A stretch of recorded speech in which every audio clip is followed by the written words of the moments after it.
Oi, gente, bom dia. Retornando com os nossos estudos do Evangelho segundo o Espiritismo, que eu vou abrir agora ao acaso aqui assim, ó, e vamos ver o que vai dar. Amar ao próximo como a si mesmo. Sempre cai nesse, né, gente? E aqui nós já vimos todos eles. Vou ler o Lázaro, acho que o Lázaro eu ainda não li. Tem Fenelon já li, Sanson já tem 2 vídeos dele. Então vamos lá. Eu vou para o Lázaro, que eu acho que ainda não tem. A lei de amor. Essa mensagem ela foi ditada em Paris em 1862 por Lázaro. E ela se encontra no capítulo 11, Amar ao próximo como a si mesmo, tá? E é o parágrafo 8. Então vamos lá. O amor é o sentimento que, acima de tudo, resume de forma completa a doutrina de Jesus. E os sentimentos são os instintos que se elevam de acordo com o progresso realizado. Na sua origem, o homem possui instintos. Mais avançado e corrompido, possui sensações. Mais instruído e purificado, possui sentimentos. No ponto mais delicado e evoluído dos seus sentimentos, surge o amor. Não o amor no sentido vulgar da palavra, mas sim um sol interior que condensa e reúne em seu foco ardente todos os anseios e todas as sublimes revelações. A lei de amor substitui o individualismo pela integração das criaturas e acaba com as misérias sociais. Feliz daquele que, no decorrer de sua vida, ama amplamente seus irmãos em sofrimento. Feliz daquele que ama, pois não conhece nem a angústia da alma, nem a do corpo. Seus pés são leves e vive como se estivesse transportado fora de si mesmo. Quando Jesus pronunciou a divina palavra, amor, os povos se emocionaram e os mártires, cheios de esperança, desceram ao circo. Só para esclarecer, descer ao circo não é porque era diversão, né? Eles iam ser comidos pelos leões e mortos, né? E pegar fogo, né? Iam ser incendiados, essas coisas. O Espiritismo, por sua vez, vem pronunciar uma segunda palavra no alfabeto divino. Ficai atentos, pois essa palavra ergue a laje das sepulturas vazias. É a reencarnação, que, triunfando sobre a morte, revela ao homem deslumbrado o seu patrimônio intelectual. Ela já não o conduz mais aos suplícios, mas sim à conquista de seu ser, elevado e transformado. O sangue resgatou o espírito, resgatou no sentido de redimir, salvar e apagar a culpa. E o espírito deve agora resgatar o homem da matéria. Disse-lhes eu que, na sua origem, o homem possuía apenas instintos. E aquele em que os instintos dominam está mais próximo do ponto de partida do que do ponto de chegada. Para alcançar a meta a que o homem se destina, é preciso vencer os instintos, aperfeiçoando os sentimentos, ou seja, melhorando-os, sufocando os germes latentes da matéria. Os instintos são a germinação e os embriões dos sentimentos e trazem consigo o progresso, assim como a semente contém dentro de si uma árvore. Os seres menos avançados são aqueles que, libertando-se pouco a pouco da sua crisálida é aquele corpo da borboleta quando ainda é lagarta, né? estão escravizados aos seus instintos. Voltando à frase, os seres menos avançados são aqueles que, libertando-se pouco a pouco de sua crisálida, estão escravizados aos seus instintos. O espírito deve ser cultivado como um campo. Toda riqueza futura depende do trabalho atual. E mais do que os bens terrenos, ele vos levará à gloriosa elevação.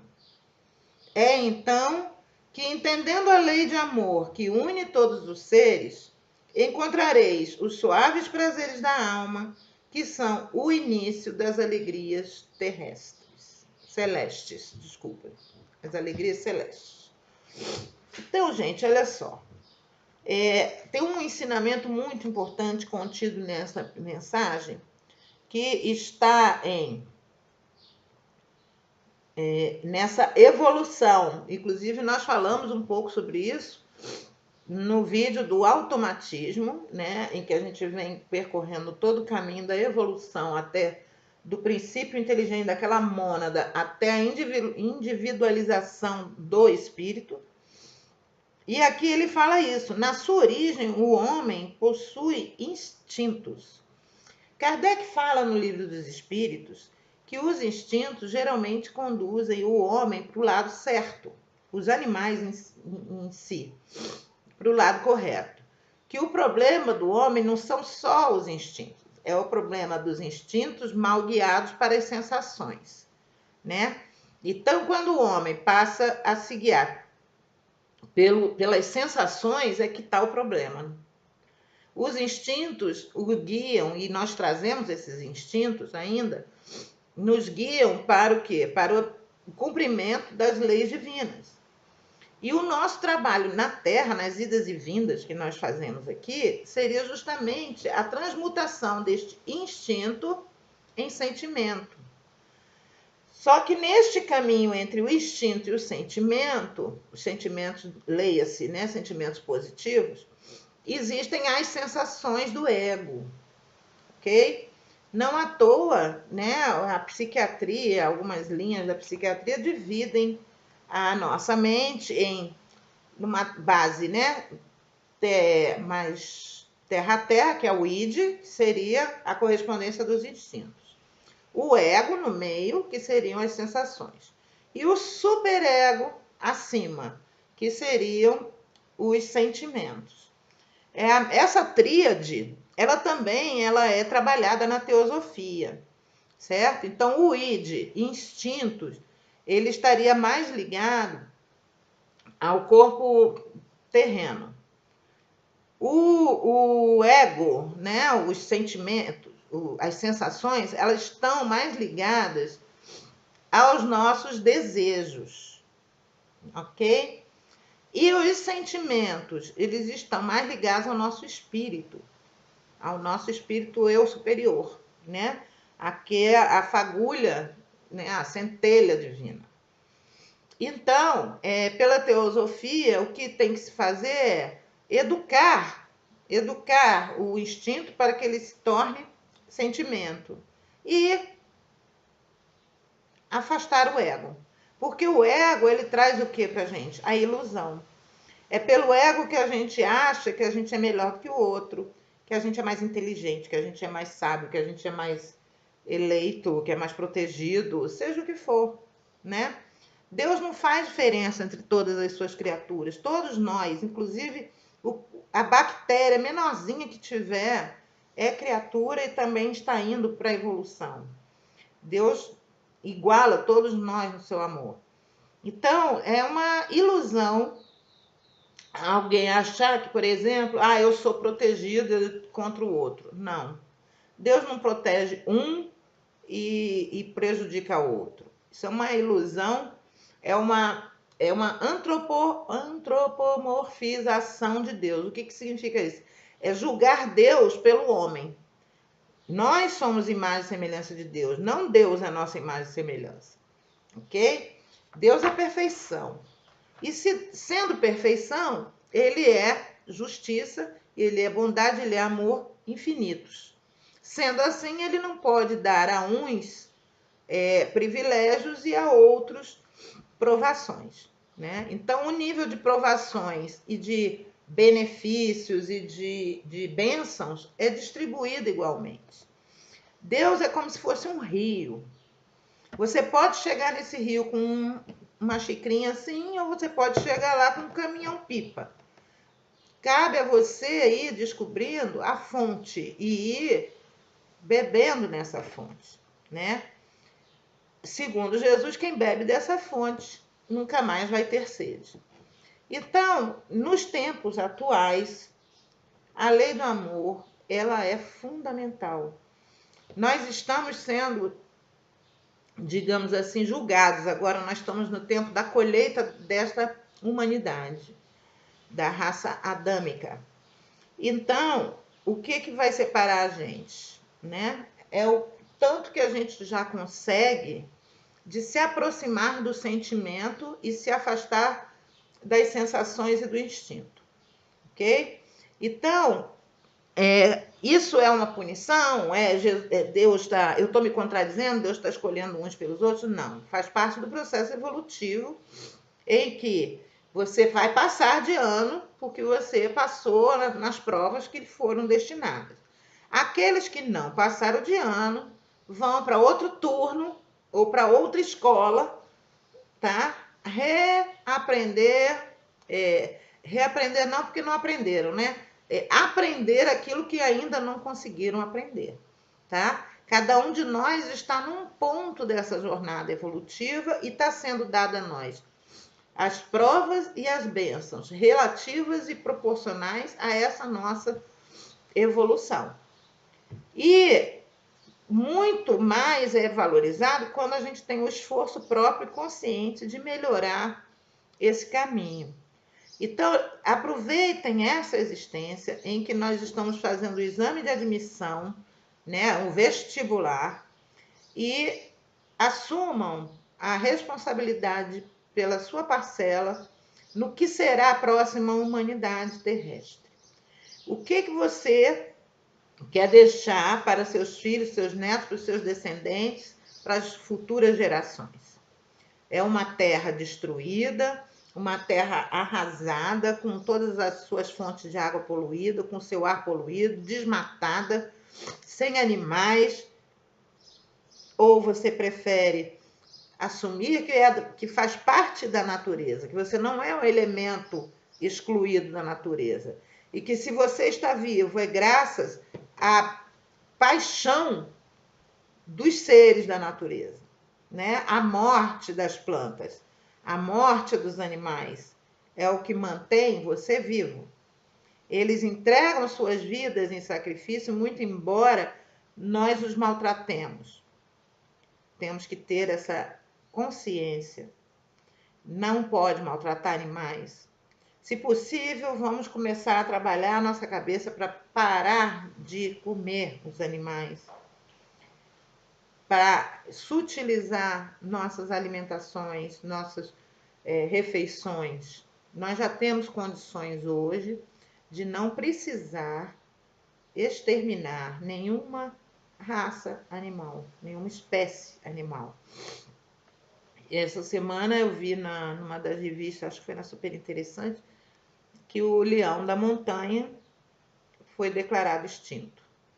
Então é uma pena, né? Porque o leão da montanha ele era tão comum que até a Hanna-Barbera fizeram desenho, né, animado deles, e eu costumava assistir, né, o Leão das Montanhas. Ó dia, ó céu, ele tinha como companheiro uma hiena. E essa hiena, ao contrário de tudo, porque a hiena ri, né? Essa hiena só lamentava. Então era o leão e a hiena juntos, ela sendo aquela coisa mais pessimista do mundo, né? Ó dia, ó céu, ó vida, ó azar. Infelizmente agora a hiena continua, mas o leão se foi, pelo menos para as próximas gerações, pelo menos enquanto ainda não se tenta, né, a ressuscitar a espécie pelo DNA, né, como já tem feito vários experimentos, inclusive sobre dinossauros, né. Então é isso, meus crianças, meus filhos, meus amores, meus amigos, todo mundo. Nós estamos num momento muito grave no Brasil, em que o ódio está exacerbado, em que o ódio está sendo propagado e as pessoas estão comprando esse discurso, muitas vezes por falta de vigilância. Por que eu digo isso? Porque 40 milhões de votos não significa que nós temos 40 milhões de fascistas. Eu tenho certeza disso. Agora, nós temos daí, desses 40 milhões, pelo menos uns 20 milhões que dizem assim: eu não vou brigar por política, eu respeito a opinião do outro. As pessoas que dizem isso, não vou brigar por política, elas demonstram o quê? Um analfabetismo político muito grande. Não estou aqui para fazer propaganda para A ou para B. Eu estou querendo aqui analisar o momento moral dos brasileiros, tá? Então, o que acontece quando você não presta atenção naquilo que o seu candidato está falando? Ou quando você coloca isso, relega isso ao segundo plano, em prol ou de um ódio ao PT, por exemplo, o antipetismo, faz qualquer coisa, qualquer negócio para o PT não voltar ao governo, ou achar que, já que está tudo assim, vamos logo, chuta o balde. Nós temos responsabilidade sobre o que nós estamos gerando para o futuro, gente. Então, eu não consigo conceber, eu particularmente, estou querendo julgar ninguém, mas eu estou querendo chamar as pessoas a uma reflexão. Eu não consigo conceber uma pessoa cristã, vou colocar na abóbada geral, uma pessoa cristã ser cúmplice de alguém que propõe o armamento da sociedade, a morte das pessoas, a morte de pecadores, digamos assim, né? Jesus queria perdoar e salvar os pecadores. E o cristão querer matar o pecador. O preconceito contra a diversidade. Jesus acolheu todos, né? Não vim para os saudáveis, não vim para os justos, vim para os pecadores, vim para os doentes. Então, a opção por este candidato é ir contra tudo que se prega em termos de cristianismo. Ir contra toda uma crença que supostamente você tem. Ah, mas Deus está num lado e a política está do outro. Não. Você é um ser humano uno, individual.